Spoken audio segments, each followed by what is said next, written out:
Bismillahirrahmanirrahim. Alhamdulillah, salatu wassalamu ala Rasulillah Nabiyyina Muhammad wa ala alihi wa sahbihi ajma'in. Allahumma 'allimna ma yanfa'una wa dhakkirna ma nasina wa anfa'na bima 'allamtana wa zidna 'ilma. Wa la hawla wa la quwwata illa billahil 'aliyyil 'azim. Wa la hawla wa la quwwata illa billahil 'aliyyil 'azim. Perbincangan kita dalam kitab Perisai Muslim. Perisai Muslim, bacaan sebelum dan selepas tidur. Kita telah baca dah bacaan sebelum dan selepas tidur ni. Dari segi bacaannya dan huraiannya telah kita mula bacaan yang ke-99. Bila nak waktu Nabi kita sallallahu alaihi wasallam nak tidur, ditiupnya 3 kali, keluar 3 kul ini ke tangan dia, kemudian disapu. Kemudian Nabi sallallahu alaihi wasallam juga membaca ayatul kursi dan dibaca ayat amanah Rasul sehingga ke akhirnya. Sambungan kita pada kali ini iaitulah bacaan yang ke-102, bacaan sebelum tidur. Bacaan sebelum tidur. Cik pelapu.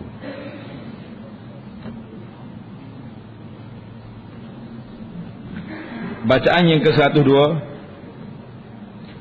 coba kita baca. Bismika Rabbi wada'tu jambi wa bika arfa'u fa in amsakta nafsi farhamha wa in arsaltaha fahfazha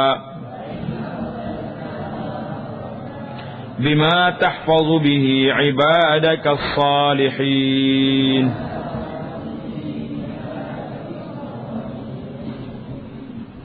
Maksudnya, dengan namamu wahai Tuhanku.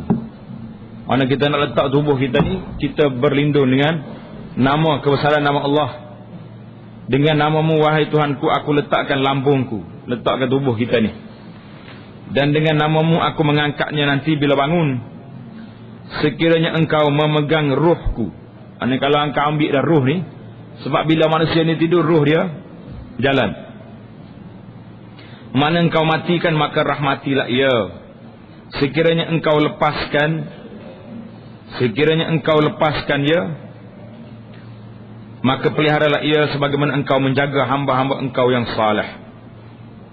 Jadi tengok muka nota kaki 129 di bawah.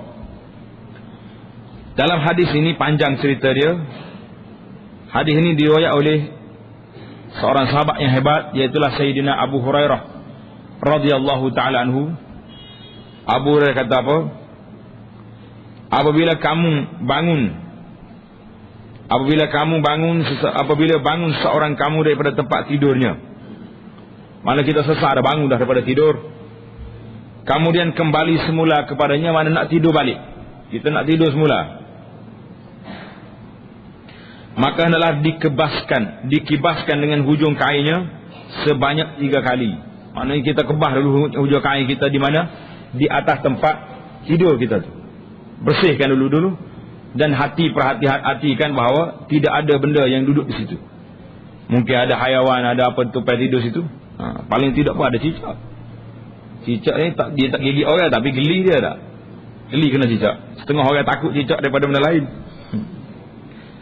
Maka adalah dikibaskan dengan hujung kainnya sebanyak 3 kali dan sebutlah nama Allah.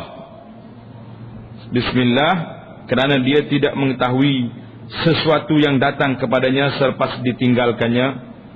Dan apabila hendak baring, bacalah doa ini, doa yang kita baca tadi, Bismika Rabbi wada'tu jambi.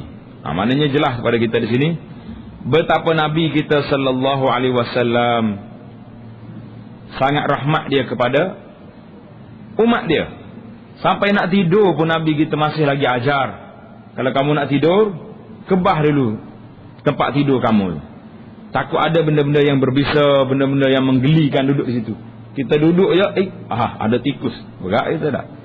Berat. Jadi kita halau dulu keluar. Dan kita minta Allah SWT jaga kita sebagaimana dijaganya hamba-hamba yang saleh yang banyak beribadat kepada Allah Subhanahu wa taala.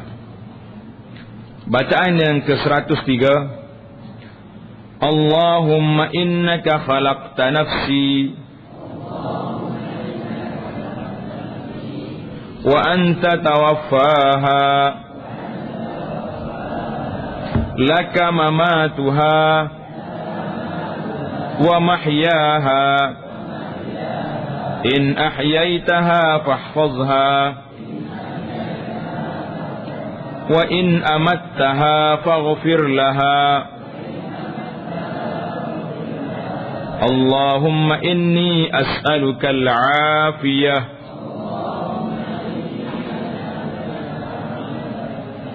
Nah, ini bacaan sebelum tidur. Mana kalau kita tak ingat nak baca, letak kitab kita ni di kepala tidur. Baca dulu siap, baru tutup lampu.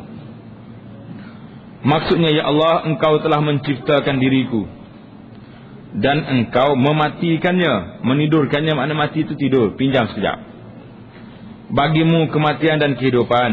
Mana hak mati betul pun Allah Ta'ala yang mematikan, yang menghidup betul pun Allah Ta'ala yang menghidupkan. Bagimu kematian dan kehidupannya, mana kuasa di tangan Allah. Sekiranya engkau menghidupkannya, peliharalah ia.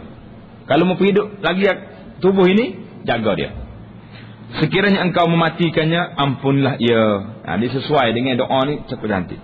Kalau hidup lagi, jagalah daripada bala bencana, daripada apa saja yang terjadi kepada kita. Kita tak tahu hari ni bala apa yang akan menimpa. Maka doalah yang boleh menjadi senjata kepada kita, perisai kitanya. Kita berdoa banyak-banyak kepada Allah, minta Allah telah selamatkan kita.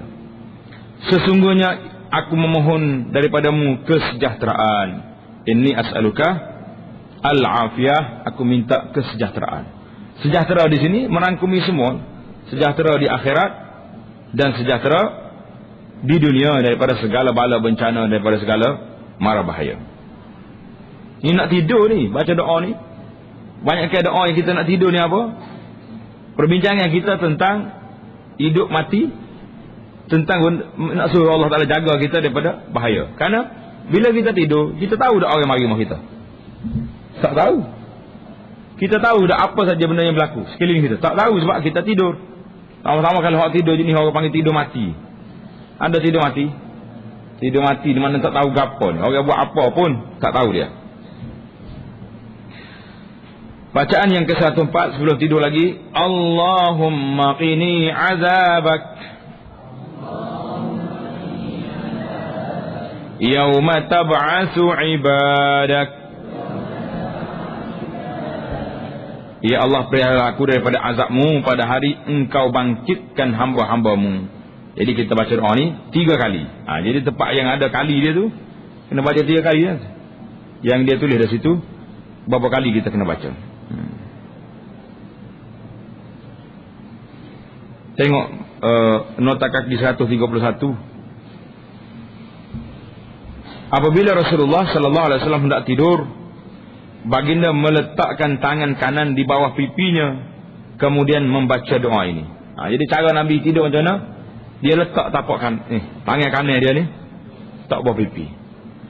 Sebab apa? Sebab Nabi kita sallallahu alaihi wasallam dia tidur di atas terus lambung dia yang kiri, yang kanan. Tidur gini. Jangan tidur meletak. Apalagi kalau tidur meniarak, tidur atas perut tu dia panggil meniarak. Itu tak boleh, dilarang. Itu tidur terletak pun tak bagus juga. Yang naknya, yang Nabi kita sallallahu alaihi wasallam ajar tidur di atas lambung kanan. Gini. Mana kita letak patah belah tu, muka kita menghadap ke arah kiblat. Jadi kita nak buat bilik tidur tu ready selalulah. Nak pasal katil tu di mana? Pasal katil tu biar kita boleh duduk di atas sebelah kanan, atas lambung kanan, tak tangan bawah ni, muka kita terus hadap kiblat. Tujuan apa?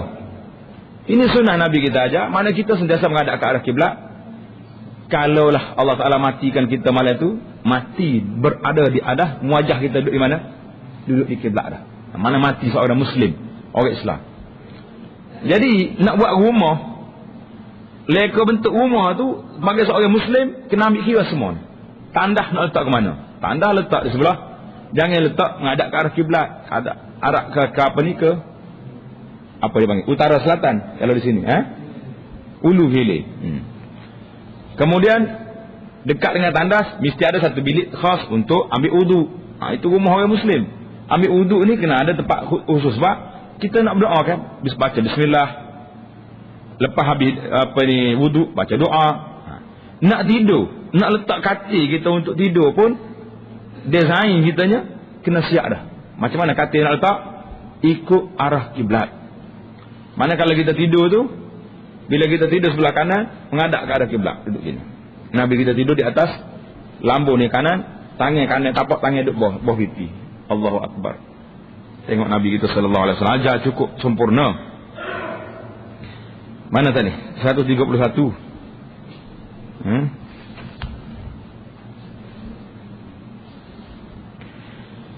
Jadi apabila Rasulullah sallallahu alaihi wasallam hendak tidur, baginda meletakkan tapak kanan, meletak tangan kanan di bawah pipinya, kemudian membaca doa ini, Bismillahumma qini adzabaka yauma tab'asu ibadak. Kalau tuan-tuan baca dalam keadaan kita ingat doa ni, di saat kita letak tangan kita di bawah pipi, duduk ni sebelah kanan, betul lelek tilam kita pula tilam yang tidak begitu hebat lah. Kalau duduk atas tikar tidur, cuba baca betul-betul baca ayat 104 ni, baca dengan perasaan seolah-olah inilah ucapan terakhir kita pada malam ni. Boleh jadi tak bangun dah. Allahumma qini azabak yauma tab'asu ibadat. Ya Allah, peliharalah aku daripada azabmu pada hari engkau bangkitkan hamba-hambamu. Baca dengan perasaan, baca dengan seolah-olah inilah ucapan terakhir kita pada malam ini, dan kita tak bangun lagi. Kalau orang itu hatinya lembut, yang ada iman dalam hati, cahaya iman dalam hati, dia akan tidur dengan linangan air mata. Kita akan tidur dengan air mata. Sebab tengok ucapan Nabi kita, qini azabak, ya Allah selamatkanlah aku, jauhkanlah saya daripada, peliharalah saya daripada azab. Jadi kita baca dalam keadaan kita duduk dalam gelap, duduk menghadap ke arah kiblat. Suasana duduk tu suasana dalam kubur, tidak suasana dalam kubur kan? Orang tak dia kubur lagu mana? Lagu tu lah. Suasana kita duduk dalam kubur, suasana orang letak kita pipi, buka pipi tak atas tanah. Dia taklah tangan tu, tangan masa hidup lah, masa mati orang tak ada tangan duduk ke pasir ni dah. La ilaha illallah. Bacaan yang ke-105, Bismikallahumma amutu wa ahya.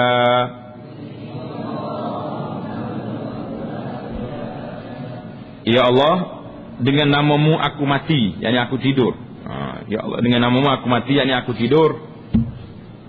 Dan dengan namamu aku hidup. Mana kita serah semuanya, serah pada Allah SWT. Aku mati, aku tidur dengan namamu, hidup nanti pun dengan nama Allah SWT. Jadi bila kita letak di situ, tuan-tuan, kita akan terasa bahawa terikatnya kita dengan Allah Azza wa Jalla, rapatnya kita dengan Tuhan. Nak tidur pun bismika, dengan namamu ya Allah aku letak kepala aku tidur. Wa bismika ahya, aku nak bangun nanti pun dengan keagungan namamu ya Allah. Bila kita manusia terikat dengan Allah SWT sebegini hebat, tentulah seorang manusia yang hebat juga pada pandangan Allah SWT, karena dia kenal Allah, Allah Ta'ala akan kenal dia. Tengok 132 Rawahul Bukhari. Bacaan yang ke-106, Subhanallah, Alhamdulillah, Allahu Akbar. Jadi bacaan ni, tengok tulisan itu, Subhanallah 33 kali, maknanya Maha Suci Allah. Alhamdulillah, segala puji bagi Allah, berapa kali? 33 kali. Dan Allahu Akbar 34 kali. Ini berbeza dengan zikir kita lepas salat, lepas maya, semua 33. Semua 33 diakhiri dengan La ilaha illallah wa la syarikalah, lahul mulku wa lahul hamdu wa huwa ala kulli syai'in qadir, iaitu yang ke-100. Waktu nak tidur 33 subhanallah, 33 alhamdulillah, dan 34 Allahu Akbar. Berapa kali Allahu Akbar? 34. Bila biar betul, tangan itu dia bergerak bila tidur. Jangan duk fikir ikut saya, baca. Apa kelebihan dia tengok? Kelebihan dia di bawah ni, siapa yang membacanya sewaktu hendak tidur adalah lebih baik baginya daripada mendapat seorang khadam. Khadam di sini dapat seorang hamba, bukan dapat bibik. Bibik itu bukannya hamba kita. Kita kena bayar gaji ke dia pula. Ini khadam ni tak bayar gaji dah, bagi makan je. Bibik ni besar dia pada toke. Kena bayar tiket dia lagi. Kena bawa dia hospital lagi. Kena bayar penjamin, macam-macam bayaran. Ini dapat khadam. Apa cerita dia? Cerita dapat khadam ni apa dia? Tengok ni. Iaitulah Fatimah. Fatimah ni siapa? Anak kepada Nabi sallallahu alaihi wasallam, isteri kepada Al-Khalifatul Rabi' Sayyidina Ali bin Abi Talib radhiyallahu taala anhu. Fatimah ni pergi jumpa dengan ayahanda dia Nabi kita sallallahu alaihi wasallam. Dia kata, wahai bapa, tengoklah tangan anak anda ni. Kerah dah tangan ni. Duk kisah aku gandu nak buat makanan ni. Jadi Sayyidina Ali radhiyallahu taala juga penat dah dianya. Ali juga sakit dada ni kerana duk kara air telaga. Jadi Fatimah tahu bahawa Nabi kita sallallahu alaihi wasallam telah dapat harta yang banyak, mari daripada ghanimah dipanggil itu, dapat daripada Nabi sallallahu alaihi wasallam. Jadi dua orang ni pun pergilah jumpa dengan Nabi sallallahu alaihi wasallam. Ya Rasulullah, tengoklah tangan anak dah kerah dah ni. Mintalah seorang khadam, seorang hamba yang boleh bantu kita. Tolong kara air, tolong kisah gandum. Bukannya ada apa ni? Blender macam kita sekarang ni, pecek je. Dah tekan agak nyek jadi. Dulu kena kisah gandum, kena apa? Mana? Jadi Nabi kita sallallahu alaihi wasallam tak jawab apa. Tak jawab. Tiba-tiba suatu malam kata Sayyidina Ali radhiyallahu taala anha, faja'ana an-nabiyyu. Nabi datang ke rumah kami dalam keadaan kami masuk nak tidur. Mana dua orang ni, Ali dengan Fatimah, telah ambil tempat tidur dia. Tak tahulah zuhudnya Sayyidina Ali ni ada katil ke tidak, wallahu alam. Mana ambil tu nak tidur tempat tidur dia. Tiba-tiba datang ayahanda yang disayangi Nabi kita Muhammad sallallahu alaihi wasallam datang. Dia kata, wahai anakku berdua, ala adullukuma ala ma huwa khairul lakuma min khadim. Kamu mari tadi jumpa ayahanda minta nak khadam, minta nak hamba pembantu. Nak ke tidak kamu berdua ini? Ayahanda tunjukkan kepada kamu amalan yang lebih baik daripada khadam. Nak ke tidak? Mestilah dua orang ni orang cerdik pelakon, mesti dia kata naklah ayahanda, ada lagi benda yang lebih baik daripada khadam. Maka Nabi sallallahu alaihi wasallam bersabda, "Idza awaituma ila firashikuma." Apabila kamu ambil tempat tidur, duduk di atas katil kamu, atas tilam nak tidur, atas tikar nak tidur, hendaklah kamu berdua bertasbih sebanyak 33 kali subhanallah, dan bertahmid alhamdulillah 33 kali, dan bertakbir sebanyak 34 kali. Fa innahu khairun lakuma min khadim. Kamu bertasbih ni lebih baik daripada ayahanda bui kepada kamu seorang hamba. Jadi macam mana agak kita boleh buat ke tak boleh buat? Boleh. Jadi kena buat. Hak muda ke hak tua kena buat. Sehingga orang Sayyidina Ali radhiyallahu taala anhu kata, lepas pada malam tu aku beramal dengan zikir ni waktu nak tidur, tak pernah tinggal.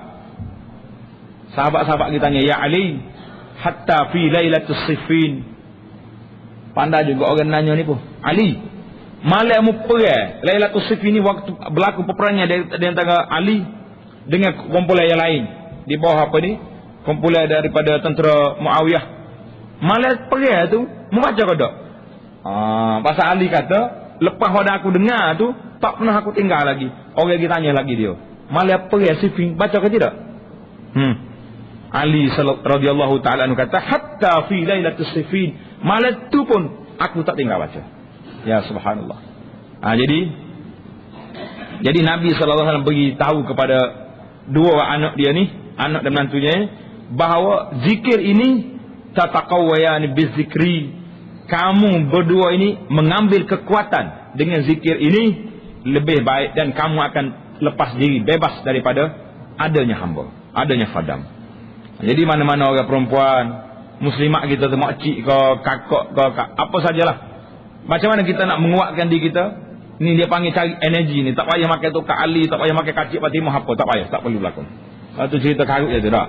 Makan hot tu akar ni habis ni, nyekori habis akar dalam bukit ni.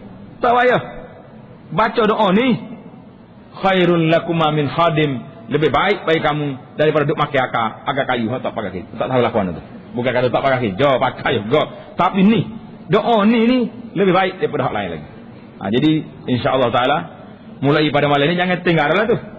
Kena baca, nak tidur baca selalu subhanallah 33 kali, alhamdulillah 33 kali, dan Allahu akbar 34 kali. Ingat, payah ke senang? Jawab senang, nak buat takut payah ni. Ini cerita dia. Baik, kita berpindah kepada bacaan yang ke-107. Allahumma rabbas samawati as-sab' wa rabbal ard wa rabbal arshil azim, rabbana wa rabb kulli shay' faliqal habbi wan nawa ومنزل التوراة والإنجيل والفرقان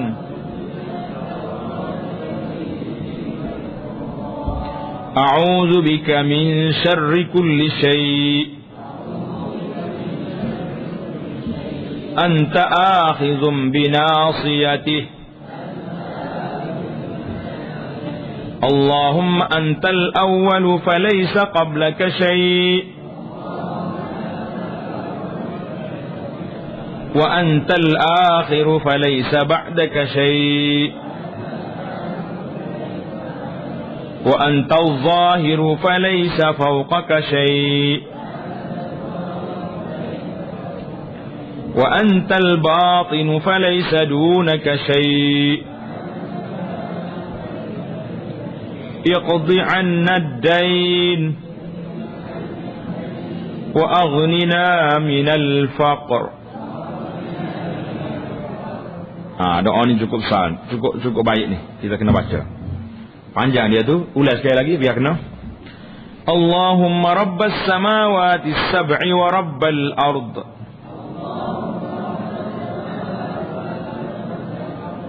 wa rabbal arshil azim, rabbana wa rabb kulli shay' faliqal habbi wan nawa ومنزل التوراة والإنجيل والفرقان أعوذ بك من شر كل شيء أنت آخذ بناصيته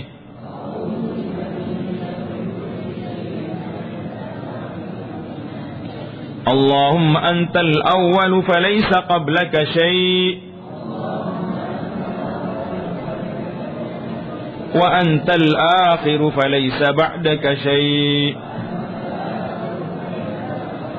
وأنت الظاهر فليس فوقك شيء وأنت الباطن فليس دونك شيء اقض عنا الدين وأغننا من الفقر. Tengok mana dia cukup cantik, kena baca doa ni. Ya Allah, Tuhan 7 lapis langit dan bumi. Jadi kita pakai asal. Tuhan yang punya memiliki 7 langit dan 7 bumi. Tuhan aras yang agung. Besar ke tak besar aras ni? Besar. wa yahmilu arsy rabbika yawma idzin fawqahum thamaniyah. Jadi kita tengok dah aras bersama malaikat yang menangguh aras pada hari kiamat, betapa besarnya. Tuhan kami dan Tuhan setiap sesuatu yang membelah, yakni menumbuhkan biji. Tuhan ni tumbuh biji, tumbuh-tumbuhan dan butir, yakni buah-buahan. Tuhan yang menurunkan Taurat, Injil dan Furqan. Apa dia Furqan? Al-Quran. Aku berlindung denganmu daripada kejahatan setiap sesuatu. Jadi kejahatan malam ni, anak mai kacak kita ni tak berlindung. Engkau yang berkuasa ke atasnya, ya Allah. Engkaulah yang awal, tiada sebelummu sesuatu. Mana Allah Ta'ala tak ada lagi. Falaisa qablaka syai', tak ada. Tuhanlah yang pertama sekali. Jangan tanya sebelum ada Tuhan ada gapo. Jangan tanya. Itu tanya soalan itu soalan karut. Mana Allah Ta'ala huwal awwal wal akhir. Allah Ta'ala yang pertama sekali, tak ada belum ada Tuhan. Engkau yang terakhir, tiada selepasmu sesuatu. Mana bila binasa segala benda atas dunia ni, Allah Ta'ala kekal dia. Itu maknanya yang terakhir. Terakhir, mana bukan terakhir binasa. Terakhir, orang lain binasa semua, Allah Ta'ala kekal. Engkaulah yang zahir, tiada di atasmu sesuatu. Maknanya Allah Ta'ala yang gagah, yang zahir, yang kuat, tak ada benda yang boleh mengatasi Allah. Engkaulah yang batin. Yang hidup main Allah batin, Allah zahir. Maksud batin di sini iaitulah sesuatu yang al-muhtajab. Wa antal batinu falaysa dunaka syai'. Batin ni maknanya Allah Ta'ala yang terlindung, tak nampak. Manusia tak boleh tengok Allah. Tak boleh tengok Allah SWT. Di atas dunia ni tak ada siapa boleh tengok Tuhan. Dan tidak mampu manusia nak tengok Allah SWT. Jadi ada juga mengatakan al-batin di sini dengan makna alim bil khafiyat, mana Allah Ta'ala yang mengetahui segala benda yang tersembunyi. Itu makna batin. Jadi kena baca betul-betul makna ni. Ini makna yang selibat dengan sifat Allah SWT. Tak boleh kita tafsir, huraian kita mengikut kehendak kita. Kita kena hurai dan kita kena jelas berdasarkan apa yang dijelas oleh Nabi kita Muhammad sallallahu alaihi wasallam. Jadi mana hadis sahih itu, itulah penjelasannya tentang sifat Allah. Jadi kita tak payah cari orang lain, kerana Nabi saja orang yang berkuasa menghuraikan apa yang mari daripada Allah Subhanahu wa taala. Jadi di akhir, selepas kita puja dan kita puji Allah, antal awwal wa antal akhir wa antal zahir wa antal batin, apa yang kita nak minta dari doa ini? Iqdi anna ad-dain, ya Allah, jelaskanlah daripada kami hutang kami. Allahu akbar. Hari ni kita ni duduk dalam apa? Banyak kita ni duduk dalam hutang. Betul tak dalam hutang? Kau tak dalam hutang kan? Hutang. Naik atas rumah, hutang. 30 tahun hutang dengan bank. Hutang lah orang panggil tu. Bahasa Kelantan mudah, hutang dengan hutang. Hutang dengan hutang tu sama ya. Hutang belakang. Naik atas kereta, hutang. Jadi tak ada benda, duduk dalam hutang kita lah ni. Jadi patut benarlah Nabi kita SAW ajar dekat nak tidur, iqdi anid dain, ya Allah bebaskan kami daripada hutang. Kerana hutang ni masalah. Tidur tak apa jenera, dia ada hutang banyak. Dan berikanlah kami kekayaan agar kami bebas daripada kefakiran. Jadi fakir ini susah. Hidup atas dunia pun susah. Manusia pun tidak pandai kita hebat. Jadi segala benda masalah berlaku. Jadi kita pun nampak lemah ya. Baiklah. Bacaan yang seterusnya, yang ke-108. Alhamdulillahilladzi at'amana wa saqana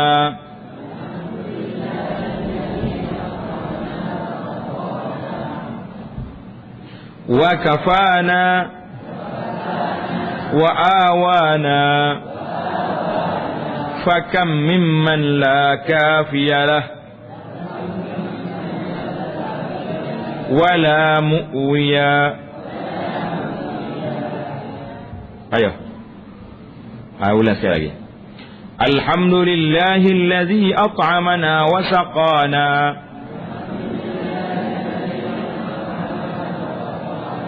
wa kafana wa awana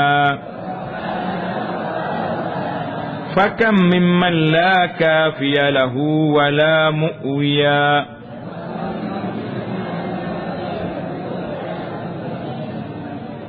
Ini baca belum tidur. Apa makna dia?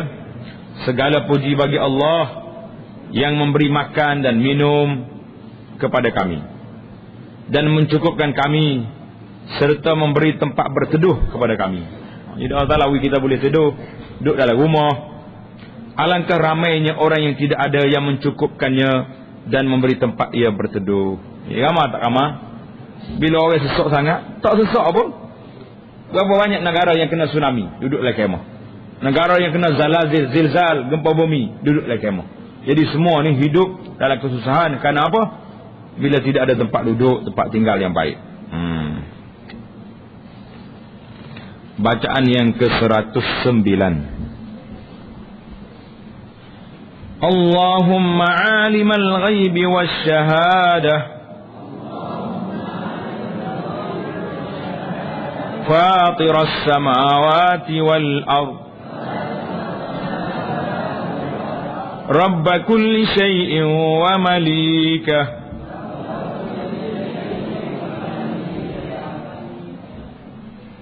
أشهد أن لا إله إلا أنت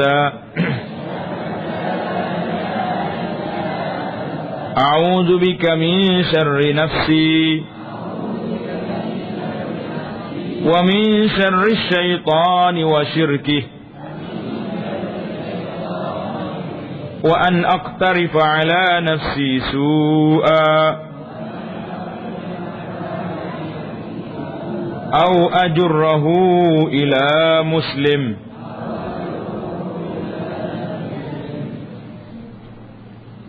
Bacaan ini kita telah baca bila?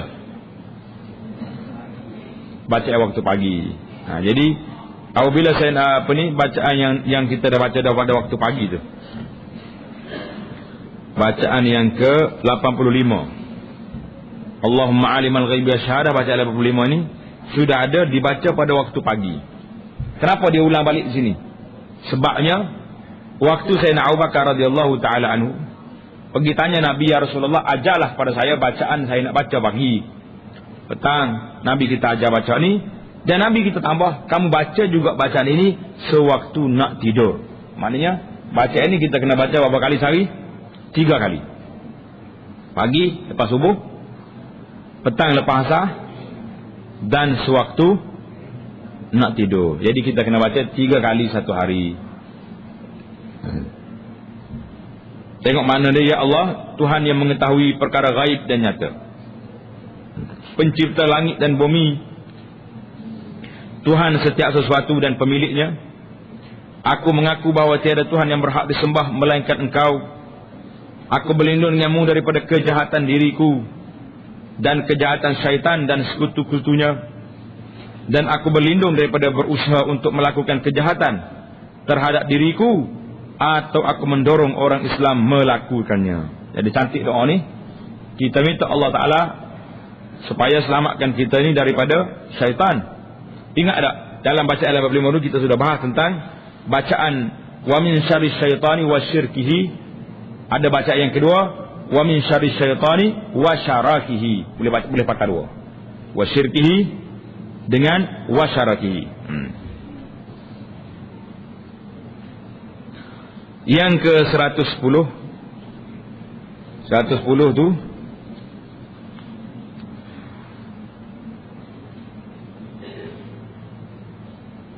membaca surah As-Sajdah dan surah Al-Mulk. Mana waktu malam belum tidur, kita diminta supaya baca surah As-Sajdah dan surah Al-Mulk. Sebab apa? Sebab Nabi sallallahu alaihi wasallam telah membaca surah ini sebelum tidur. Jadi belum tidur kita kena ingatlah, surah Sajdah ni bukan surah untuk dibaca pagi Jumaat saja, tidak. Waktu nak tidur pun kita baca juga. Dan surah Al-Mulk, tabarakallazi biyadihil mulk wa huwa ala kulli syai'in qadir, juga hendaklah kita baca doa ni.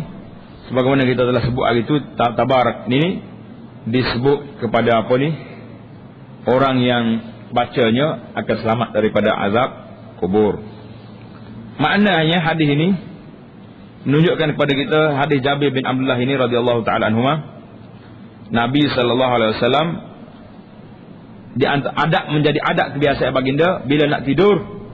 Nabi kita sebelum mana Nabi kita tak akan tidur kecuali membaca hataini as-surataini, dua surah yang mulia ini.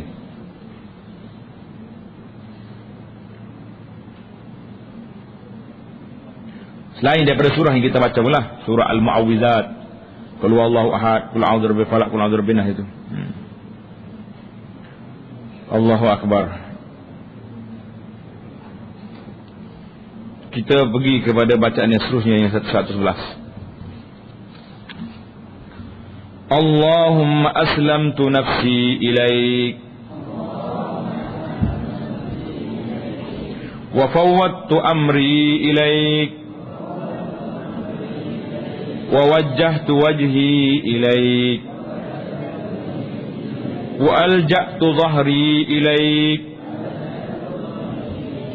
raghbatan wa rahbah ilaik raghbatan wa rahbatan ilaik la malja'a wa la manja minka illa ilaik amantu bi kitabika alladhi arsalta. Maaf, ulang balik. Amantu bi kitabika alladhi anzalta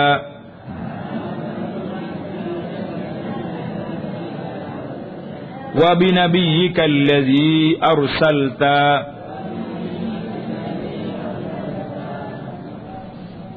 Tengok sini. Baca sekali lagi. Allahumma aslamtu nafsi ilaik wa fawwadtu amri ilaik wa wajjahtu wajhi ilaik wa alja'tu dhahri ilaik raghbatan wa rahbatan ilaik la malja'a wa la manja minka illa ilaik amantu bi kitabika allazi anzalta wa bi nabiyyika allazi arsalta.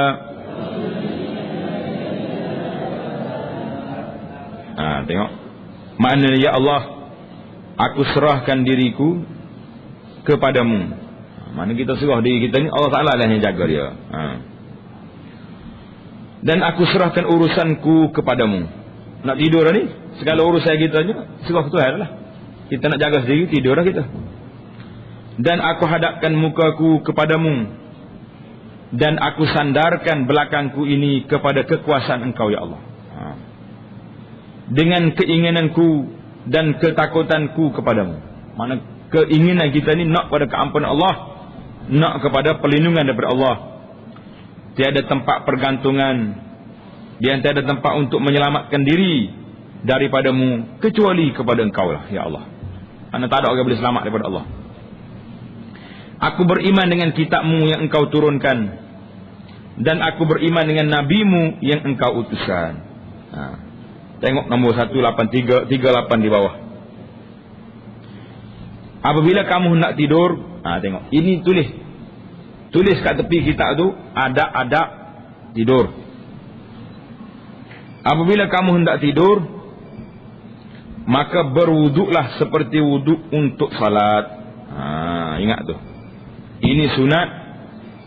Mungkin yang ramai orang sudah terlupa. Terlupa tak terlupa? Terlupa. Nak tidur, yang pertama sekali ambil wuduk. Ambil apa? Wuduk. Kemudian baringlah di atas lambung sebelah kanan. Tidur di atas rusuk kita sebelah kanan, dan bacalah doa ini. Sekiranya engkau mati, tengok Nabi kita sallallahu alaihi wasallam beri beri tawaran yang begitu istimewa. Sekiranya engkau mati, fa in mitta alal fitrah, kematian kamu di atas fitrah, mana kejadian yang bersih, di atas bersih. Jadi ingat baik-baiklah, kalau kita nak tidur, kita kena ambil wuduk dulu, tidur balik. Mungkin timbul persoalan pula, macam mana pula orang yang ada isteri, ada suami, tidur tu bersentuh dah, batal pula wuduk. Lagu nak buat. Ini orang mazhab Syafi'i, sentuhkan perempuan batal wuduk walaupun tak ada apa-apa perasaan. Mazhab lain tak apa sentuh. Jawab dia, ini adalah wuduk untuk tidur. Wuduk kita yang wuduk untuk tidur. Mana kita nak tidur, kita dah bersihkan diri kita. Jadi duduk biasalah, kalau sentuh lelaki dengan perempuan tu, mungkin duduk dekat juga dia sentuh. Jadi tidak kata sentuh batal ada wuduk, nak bangun ambil lain. Jawabnya tak, tidurlah kita malam tu. Sentuh sikit bangun ambil pula, sentuh bangun 50 kali ambil wuduk, tak batal, tak sesat lagi. Jadi dia panggil wuduk ini wuduk untuk tidur. Mana kita tidur di atas wuduk. Mana kalau terbatalkan sentuh orang perempuan tadi, tidaklah menjadi halangan untuk kita tidur. Jadi iyalah, maknanya kalau tidur kerana pun batal juga. Maknanya wuduk yang pentingnya kita letak waktu, kita nak letak tubuh kita itu dalam keadaan kita sudah alal fitrah. Mana dalam keadaan kita sudah bersih, suci kita daripada hadas. Cantik tak cantik? Sangat cantik dia. Cuma ada sedikit perbahasan dalam bab ini tentang wabi kita amantu bi kitabikal ladzi anzalta wa bi nabiyyikal ladzi arsalta.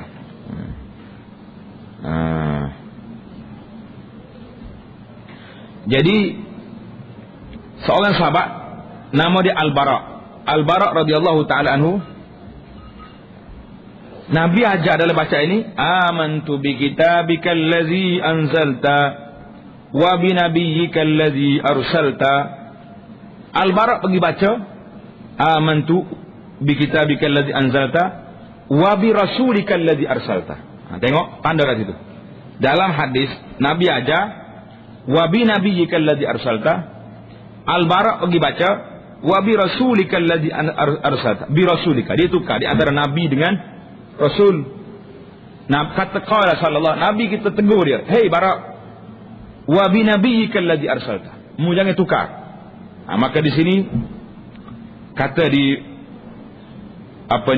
alim ulama kita membahaskan di sini tentang apa sebabnya Nabi kita larang Al-Bara daripada menukar lafaz Nabi kepada Rasul. Apa sebab? Yang pertama, Nabi dulu daripada Rasul. Karena bukan semua Rasul itu bukan semua Nabi itu Rasul. Jadi Nabi bukan semua Rasul. Pasal itulah bilangan Nabi ada berapa? 124,000. Bilangan Nabi 124,000. Bilangan Rasul berapa? 313. Jadi Nabi kita nak wabi nabiyyika, Nabi. Jangan tukar. Maknanya lain. Rasul mungkin mana utusan. Utusan Tuhan. Siapa dia? Tapi bila sebut Nabi khusus. Itu jawapan yang pertama. Jawapan yang kedua, ini yang sedaknya, inna hadza zikrun wa du'a. Bacaan ini adalah merupakan zikir dan doa. Fayambaghi al-iqtisaru 'ala al-lafz al-warid. Maka sepatutnya bila zikir ni ambil daripada Nabi, doa ni ambil daripada Nabi, kita hanya ikut lafaz yang diajar oleh Nabi kita sallallahu alaihi wasallam. Jangan reka-reka sendiri. Jadi pasal itulah timbul perbahasan dalam masalah ini. Boleh tak boleh kita reka sendiri doa-doa yang ada ni? Jadi dalam ayat dalam hadis ni, bila sahabat tukar wa bi rasulika, Nabi kata la wa nabiyyikal ladzi arsalta. Ulang balik kepada kalimah yang asal. Jadi kata ulama, maka sepatutnya zikir dan doa yang warid pada Nabi jangan kita tukar, kita kekalkan sebagaimana yang sedia ada. Jadi pasal itulah bila kita tulis dalam buku kita ni, buku zikir pagi dengan petang, waktu selawat pada Nabi, kita tulis selawat yang ada dalam hadis, Allahumma salli ala Muhammadin wa ala ali Muhammad. Ada jemaah kita, kenapa Ustaz tak tulis Sayyidina? Jadi jawapannya, kita bimbang bila kita tambah, seolah-olah kita kata hak Nabi ajar kepada beberapa orang sahabat itu belum sempurna. Bahaya ke tak bahaya? Bahaya dari sudut penambahan. Jadi kita kekal. Kalau tuan-tuan nak baca, baca. Itu cerita lain. Yang pentingnya nak tulis tu tak berani kita nak tambah kerana lafaz asal dalam beberapa riwayat yang Nabi kita ajar kepada sahabat-sahabat itu memang tak ada perkataan itu. Jadi kita sahaja kita tambah. Tengok di sini.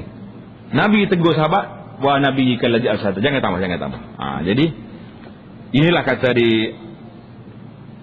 di akhir hadis ini, fa in mutta min lailatika muta'al fitrah, sekiranya kamu mati pada malam itu, kamu mati di atas fitrah, maknanya mati alal Islam. Karena dia telah mati di atas Islam, maknanya mati baiklah orang ini. Cuba kita lihat dari sudut tib, dari sudut kesihatan. Dan juga dari sudut syariatnya. Ini di antara tidur, tanda situ. Hikmah tidur dengan berwuduk ni apa sebab? Yang pertama sekali, al-isti'da' lil maut bi taharatil badan. Membuat persiapan diri dengan membersihkan tubuh kita. Basuh dulu tubuh, ambil wuduk siap. Wa qabla zalika taharatul qalb. Nak tidur pula, biarlah hati kita ni bersih. Kita duk mikir, hari ni berapa orang cerita aku Allahu Akbar. Dengar orang tu kata, orang ni kata, kita tolak balik semua. Orang cerita kita, maaf belaka. Orang perli kita, Assalamualaikum. Tak ada masalah. Bersihkan hati kita. Maknanya kita dah bersihkan tubuh kita ni dengan taharah, dengan bersuci. Bersihkan pula hati kita dengan hati yang suci. Kalaulah sekiranya bermimpi malam tu, mimpi kita tu insya-Allah mimpi yang baik. Ni kita ni tak tahu mimpi lah kuana ni. Sedar-sedar tidur nunginya apa mimpi juga. Mari Ustaz, saya mimpi molek malam.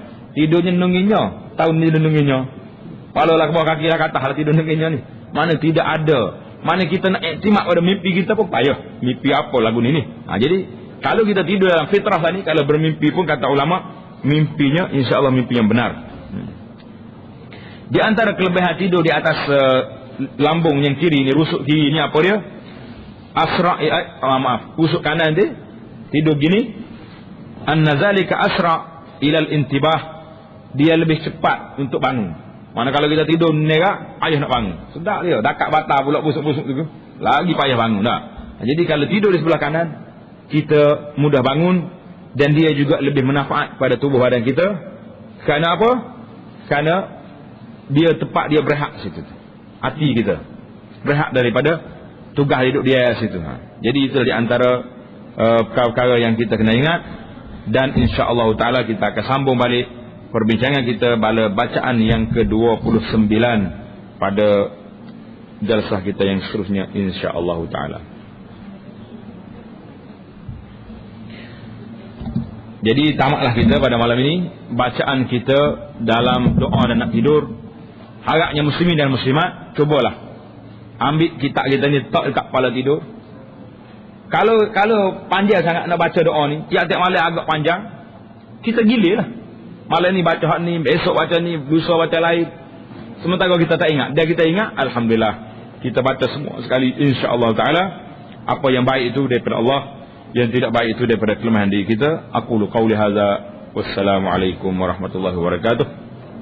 Subhanakallahumma bihamdika asyhadu an la ilaha illa anta astaghfiruka wa atubu ilaik. Wa sallallahu ala nabiyyina Muhammadin wa ala alihi wa sahbihi ajma'in. Walhamdulillahirabbil alamin.